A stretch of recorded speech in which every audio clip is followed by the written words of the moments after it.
嗨，大家好，我是躺平叔，今天是2020年6月11号。这一期咱们继續聊聊恒大清盘，聊聊中国的房地產。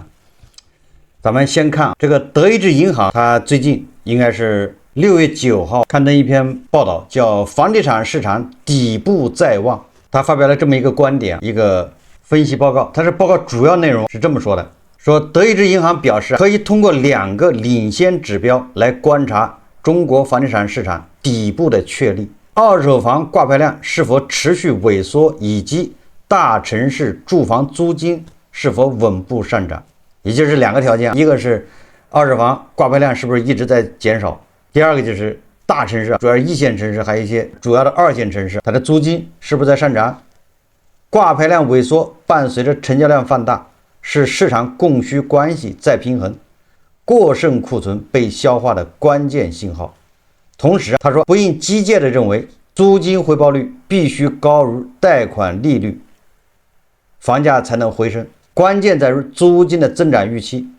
這類似於股票估值邏輯，盈利也就是租金持續增長才是支撐資產價格，也就是房價的核心。他這觀點倒也沒什麼問題，也就是二手房掛牌量是不是在萎縮，當然這個也得結合那個成交量，是吧？如果成交量同步也在萎縮，那你這個很難說它就見底了。成交量沒有萎縮，反而在增長，但是掛牌量在萎縮，那這個說明這個供需關係發生轉變，這個是一個指標。第二個就是什麼？主要城市租金在穩步上漲，而且它澄清了一個觀點，就是說租金穩步上漲，不是說租金就必須要比銀行利息高，比這個貸款利息、按揭利息要高啊，不是這個意思。它是穩步增長，那麼也就意味着房地產市場底部到了。這個觀點倒是沒問題，問題是那現在怎麼關注，怎麼看這個二手房掛牌量是漲了還是跌了？二手房掛牌量實際上大家都知道，這個數字它不準確，它可以操控。做房地產的人都明白，尤其做二手房的，掛牌量到底掛多少，多少讓你掛出來，多少不讓你掛，這個可以操控。但是租金不好操控，因為租金是租房的人真金白銀往出掏錢的，這個數字相對比較客觀。所以總之我們要想知道房地產市場底部有沒有到，你不能機械的去照抄去看這些指標，因為這些指標背後恐怕有一些的貓膩。德意志銀行說房地產市場底部在望，那實際上是相對比較樂觀的，底部在望。我覺得任何機構也要分析推斷咱們樓市底部到沒到，我覺得至少要參考一下大家的收入。如果大家的收入是吧是在增長，那把這個指標加上，再配合其他指標，你才能判斷房地產市場有沒有到底部。如果其他的指標都不錯，但是大家的收入在下降，尤其是普通人，因為現在房子你靠幾個有錢人去買是沒有意義的。有錢人永遠有什麼30萬一平的房子，2個億一套的，那永遠是熱賣，對房地產影響也不大。所以還是普通人能買得起的房子，那這些房子你還得跟普通人的收入相掛鈎。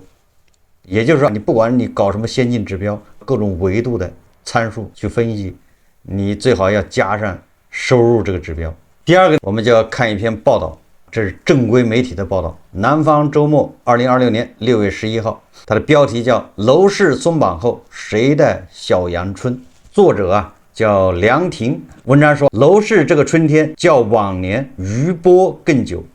2020年3月至5月是幾年來罕見的超長小陽春。上海易居房地產研究院數據顯示，上海二手房成交量這3個月都穩定在 2.8 萬套以上，是2022年以來沒有過的。北京二手房成交量也連續3個月維持在 1.7 萬套以上，是近5年來的峰值。深圳也出現類似情形。據深圳貝殼研究院統計，3月全市一二手房成交 1.19 萬套，4月 1.26 萬套，5月來到 1.34 萬套，比2025年同期增長 28%， 但還算不得量價齊升。這是南方周末說的，也就是成交量多了，但是價格沒有漲。他下面說，國家統計局數据顯示，4月一線城市新房價格環比上漲 0.1%， 同比來看下降 2.1%， 二手房環比上漲 0.6%， 同比則下降 6.8%。 環比是跟上個月比，同比是跟上一年的這個月比，也就是說在價格上，一線城市房價比上個月有些有些微提高，但仍比上一年低。哪些因素促成了一线城市交易量上涨？增长背后，2020年上半年楼市又有哪些细微变化？5月下旬，南方周末记者梳理官方、中介、研究机構的数据，實地探訪北京、上海、深圳多個新樓盤、中介門店，採訪多位房地產從業者、研究者、買房者，探究樓市冷熱虛實。那這個是南方周末人家記者到處走訪、實地考察、探訪，得出了一手資料。那這個資料也能說明一些問題。那我們所以一起看一看，他得出什麼個一手資料？那第一個，他說限购鬆綁，居住證也能買房。文章說，我不勸你有需求就買，沒有就再看。深圳寶安新安街道房產中介王文志對現在是否適合買房的回答很克制。儘管他所在的門店正經歷着一次增長，比起前2個月，門店咨詢量多了 50%， 帶看也漲了 20%， 傳導到成交量上比上月漲了 10%。這很大程度上得益於4月29日深圳發布的樓市新政，其中最重磅的一條是持居住證無需社保個稅，即可在福田、南山以及寶安新安街道買房。這就是5一之前深圳出的這個新政，就是給限购鬆綁。這是深圳在2025年9月5日發布的全市8區放鬆住房限購政策中，唯3還被限購的區域，也是深圳核心都市圈。Allen 是深圳一位房產顧問，也做了房產自媒體的 A 哥聊房。他對南方周末記者說，深圳的居住證很好辦，2-3天就可以下來。所以說，深圳虽然表面還有限购，其實已經放得很開。也就是說，你想在深圳，你真想買房，這些都不是限制，都能解決，就這意思。只要你想買，根據規則，在深圳實際居住和社保個稅繳納滿1年，便可以申領居住證。如果是全日制大專以及以上學歷，無需社保個稅即可申辦。也就是你這本科或者大專，你去了深圳，你即便沒有社保沒有個稅，你也能馬上辦個居住證。有了居住證，你就能去買房。那你說對吧？這不相當于沒有限购了嗎？2020年2月，上海出台的7條樓市新政中，也有2條被視為對限購政策大鬆綁。一條是非戶籍購買外環內住房的社保個稅年限要求由滿3年減為滿1年，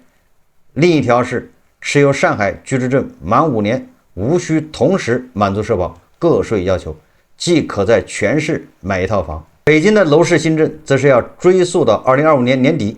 將非京籍家庭在5環內購房的社保個稅繳納年限要求由3年減為2年，5環外從2年減為1年。不過，目前還沒有居住證可以買房的政策。廣州在2024年9月就徹底取消了限購，是一線城市中第一個。2020年4月30日，新政比較大的变化是，公積金貸款的最高額度提高至360萬。2010年4月到10月，一線城市限購政策依次落地，買房開始走入限購時代。16年後，限購的大幅鬆綁，讓市場成交量有了迅速反應。也就2010年那個時候開始限購，到了16年以後又開始鬆綁。中原地產數據顯示，在滬7條出台後的3月，上海二手住宅成交 2.85 萬套，同比上漲 6%， 是2021年4月以來近60個月的單月新高。據專注地產領域的普瑞數字研究中心統計，北京3到4月二手住宅成交量維持在 1.8 萬套以上，相比過去3年同期分別增長 9%、36% 和 4%， 較2025年月均增幅 30%。 在深圳，新政效应同樣明顯。深圳市房地產信息平台顯示，5月全市新建商品住宅成交4545套，同比上漲 44%。 樂友家研究中心統計的全市住宅網簽數據顯示，5月二手住宅網簽5534套，同比上漲 18%。 與之對應的是，新政出台的前3月市場。南方周末記者梳理深圳貝殼研究院統計，2025年3月，深圳二手房成交7146套，2026年3月是6770套，那这就还是下降了。25年是7146套嘛，26年只有6770套。一位深圳的房地產中介對南方周末記者說，從2025年9月上一輪政策出台後到今年4月，二手房成交量一直比較穩定，每個月都在5000套以上，但成交均價一直在陰跌，從5.8萬掉到5.7萬，上來一點後又很快跌回去，來回浮動。他說，當時大家判斷可能會繼續陰跌，政策很及時，穩住成交量的同時，把成交價也穩住了。幾位受訪者都說，深圳市場的好壞，5000套是個分界點。這玩意就像北京是15000套，叫榮枯線，深圳是5000套，5000套到8000套之間，證明市場不錯；8000套以上屬於旺盛期，低於5000套代表行情差。深圳貝殼研究院院長肖小平也提到，這次政策最好的一點是指出了回落態勢。他對南方周末記者解釋，正常市場37度，以前可能降到30度出政策，能把市場拉回37度或40度，現在剛降到35度就有政策了，很快回到了37度。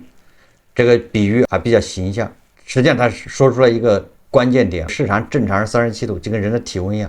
，37度是正常，或者叫良性健康，能忍受37度。但是以前掉到30度才出政策，现在到35度就马上給你出政策了。政策一大部分釋放在核心區，還有一些外溢到周邊區域，所以對全市成交量都有所推動。這個文章第二部分他說，核心區的新房熱。2026年5月17號，深圳南山粵海街道一處新樓盤很是熱鬧，從10點20分到11點40分鐘內，至少有20組新客戶到訪，沙盤圍滿了看房人。參觀樣板間需要核驗資產，200萬元以上才能進入。銷售向南方周末記者介紹，粵海街道被稱為宇宙第一街道，匯聚着上百家上市公司，包括華為、騰訊、大疆等大廠。2024年街道 GDP 達到4500億，比許多城市都高。這是粵海最後一個舊改地塊。2025年年中開售其中一棟商品房，前期賣得慢，年底賣得快一點。新一棟5月底開盤，最小面積105平米，最低售價876萬元，相當於8萬多一平。銷售透露，5·1假期出現了真正的遊客式買房，5天賣給外地遊客10套。樂友家是深圳市場占有率排名第一的中介機構，中介陳輝說，最近10個諮詢裡至少一半是外地客戶。政策出台前，他所在的位於福田的門店，半個月最多成交5、6單，現在能有10單，也就是翻了1倍。客戶的特點是年輕化，對居住品質要求更高，關注新房。深圳的高端住宅、豪宅大多聚集在這次政策開放的核心區。從數據表現和實地走訪來看，深圳超長小陽春在新房上表現得更突出。5月南山二手住宅成交量同比增長 38%， 新房同比增長 231%， 翻了2倍，增幅全市第一。這個南山我知道，深圳南山區上市公司好像都100多家，或者是400家還是100家，反正這個數字挺嚇人的，比很多2線城市啊，不是省会的，比好多省的上市公司都多。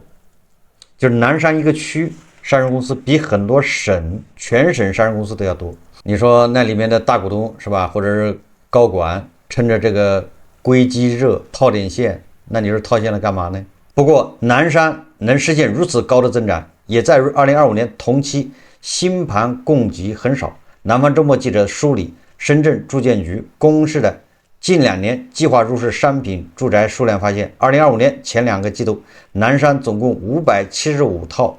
第4季度驟增至2093套，2026年前2個季度有1916套。艾倫說，半年來深圳新房比二手房交易火很多，現在核心區新房大多是舊改、商改住項目，尤其南山是牙縫裡擠出來的土地，非常稀缺，房子品質更高，地段更好，價格還不貴。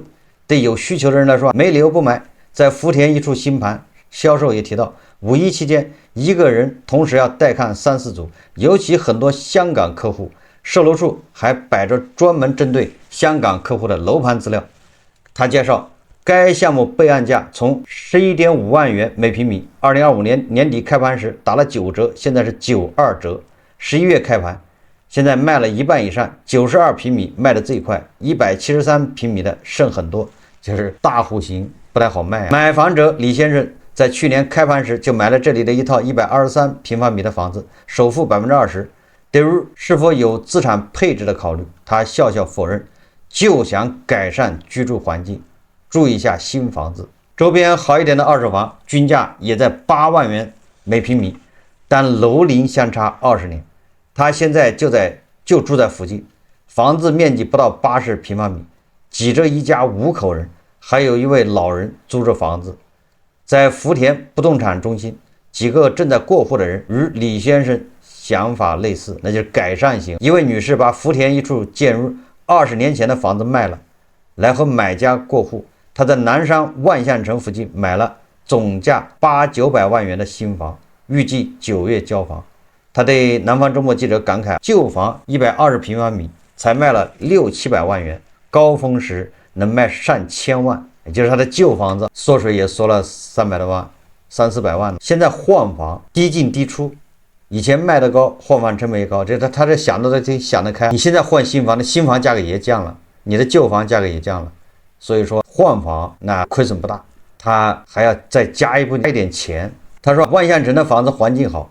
還靠海，高峰時開盤能到每平方米20-30萬元，現在也便宜多了。艾倫分析，現在市場開發商不敢定高價，有的新房比二手房還便宜，總價800-900萬元房子火爆，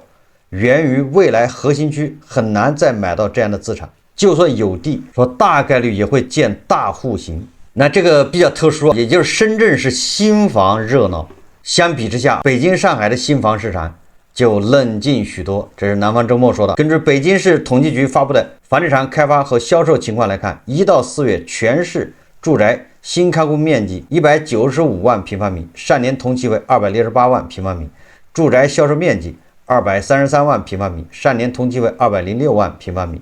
北京的住宅待售面積比上年同期還增長了13.4%。上海統計局發布的新房開發顯示，1到4月住宅新開戶面積同比下降58%，銷售面積同比下降29%。上海中原地產市場分析師盧文熙對南方周末記者說，4月上海新建商品住宅成交面積42萬平方米，環比減少25%。5月成交面積56萬平方米，環比漲了19%。類似的波動符合規律。在新房上，高端改善房源熱度回升，但中低價位剛需房源熱度沒有明顯抬升。這是為什麼？上海的二手房為什麼都是中低價位300萬以內的，但是新房就不行了。北京也一樣，所以我覺得跟學區房密切相關。北京、上海那些學區房都是老破小，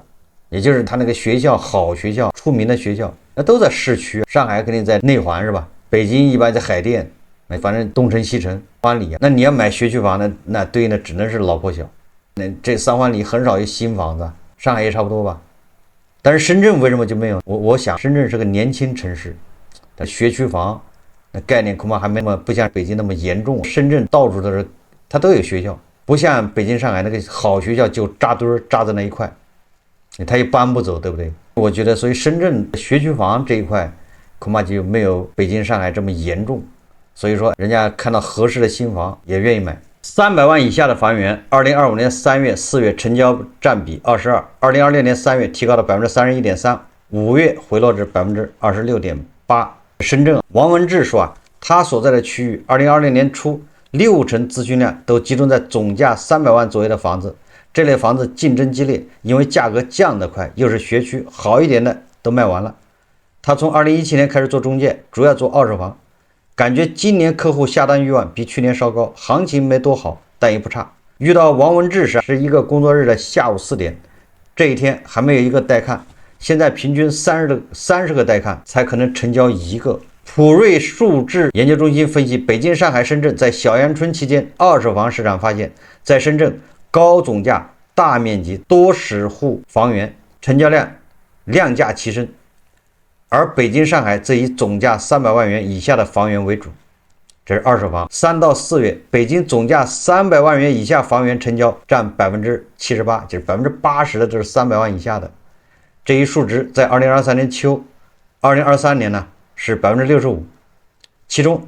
200萬元以下的達到60%。你看都是一些什麼人在買房？你在西城，你200萬買的那叫什麼房子？真的是為了上學啊！中原地產數據顯示，上海3月二手房成交2.85萬套，其中總價300萬元以內的占比達到70%以上，4月依然維持在70%以上。馬小軍曾是德佑地產的營銷副總，現在在上海做單邊代理業務。他告訴南方周末記者，2024年9月總價300萬元以內的房源占比46%，2025年年中大概率是50%。這說明成交結構中剛需客戶越來越多，改善升級的一直在下降，這不正常。按理來說，剛需和改善應該同比例增長嘛，但是剛需在成交越来越多，改善的是越来越少，這個才是樓市的底色。成交大多是以價換量，他觀察到現在的市場想把房子出手，價格起碼要下調5%到10%。這是上海的二手房中介說的。上海房產諮詢公司房外房聯合創始人孟慶國統計了最近找他們的客戶，賣房客戶在5月急速下滑，大概是3到4月的60%，買房客戶接近3、4月的1.5倍。說買房人的情緒確實起來了，不過他說市場85%的成交量還是集中在總價500萬元以下的房源，這個總價段的房子租售比高，且過往4年跌得最慘，一旦到了800萬元以上，二手成交還是冰冷的，也就是你的房子800萬以上的二手房你賣不掉，沒人買，你就這麼理解，媒體的報道就這樣的，成交冰冷。所以說那個豪宅30萬一平，2個億一套的那個豪宅，為什麼二手它賣不掉呢？一個邏輯。他說70%的人都選擇買新房，總價到了800萬以上的，人家就買新房了。他對南方周末記者解釋道，那麼這個超產小陽春房子的價格再怎麼變？陳輝舉例，他說深圳南山一個有電梯的兩房，最近成交價是330萬元，2025年同戶型成交最低價在320萬元左右。還有些小區的成交價也是類似變化，價格比較穩定，漲跌也就不多唄。樂友家数據顯示，5月深圳二手房成交均價6.08万元每平米，不過業主的掛牌均價連續1年都在微跌，5月是5.93萬元每平米，2025年同期是6.5萬元每平方米。普瑞數智研究中心統計，北京的成交均價在持續走低，4月較上年同期下降11%，而掛牌價跌幅遠高於成交價，說明賣方心態更務實，力求快速成交。北京的二手房下降了11%。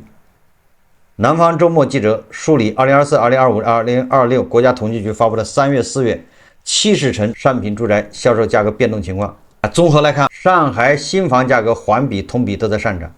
環比變化幅度較小，同比漲幅較大。北京的新房價格同比和環比大體都在下降狀態。廣州、深圳的新房近3年同比也都在下降，今年3、4月環比都微升。什麼意思？就是新房除了上海是新房環比、同比都在漲，剩下的其他城市環比、同比都在降。在二手房上面，4座城市今年3月、4月環比均上漲，這說明小陽春在量上熱鬧，對價格有一定的拉升。這個中介孟慶國認為，總體而言市場還沒見底，說見底的信號是租售比與利率持平，租金持續上漲，